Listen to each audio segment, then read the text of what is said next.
Hello, everybody. I want to show you a clip of Douglas Murray in conversation with Israeli spokesperson Eylon Levy. And he's asked about why is it that you have climate activists and other social justice activists jumping on the Free Palestine bandwagon. In particular, Douglas is asked about his thoughts on Greta Thunberg getting involved, the Swedish child, now adult, I suppose, activist who has jumped on the Free Palestine bandwagon. Let's have a look at what he says.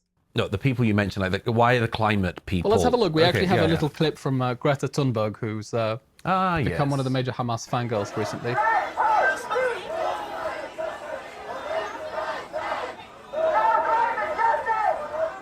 No climate justice, on occupied land. I mean, what are they talking about? How has the question of Israel come to claim such a massive role in these people's psyche that it defines not only how they see the Middle East, but informs how they view every other struggle in the world? Well, one thing is era of profound stupidity, in which, as I've said for many years, the adults have left the room. An example of the adults leaving the room is the idea that a truant schoolgirl from Sweden should dictate global climate policy.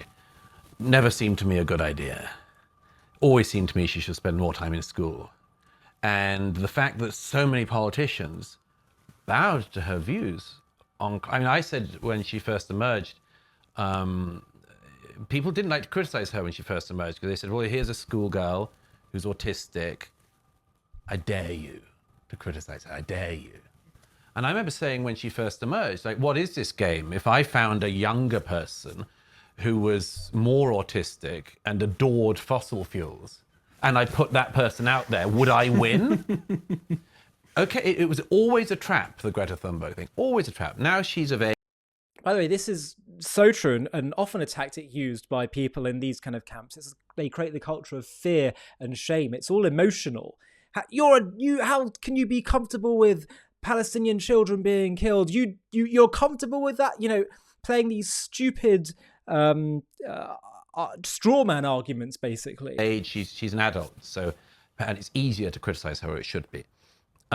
It's always been a bad sign when things like that happen. And yet I feel that it goes deeper than it does, but saying the world has always been the world has always been stupid. Something is happening now. But a very specific thing.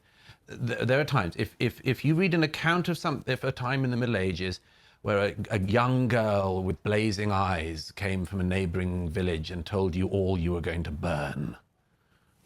You go, well, I mean, that's a strange sort of thing to happen. Well, here we are in the 21st century with exactly the same phenomenon. It's a very odd thing, this whole devolving of expertise and what these people end up with. There's an analogy from Japanese culture, which is that if you're a warrior for a great leader in medieval Japan, and if your leader died, you would wander around the land looking for another person to affix your loyalty to. That's what these people are. That's interesting because that's actually what Rabbi Manis Friedman was saying on an interview that we posted a few days ago, where he's making the case that people are just desperate, they're hungry for a cause, so they jump to the most available thing in front of them, even if it makes no sense at all. By the way, I'm reminded of when he talks about how they create these weird constructions to somehow say that you don't have climate justice without a Israel free world. It reminds me also, they make these jumps with, I saw this recently, reproductive justice means free Palestine. These are people campaigning for abortion rights. What? It's just bizarre. I mean, perhaps they should ask Hamas their views on abortion. By the way, Judaism has an interesting, if you want to check out our video on the Jewish view of abortion, we did that a few years ago at a school in London where we did that Grill the Rabbi session. And Judaism kind of has a slightly more nuanced view than the pro-life and pro-choice camp, just as a side point.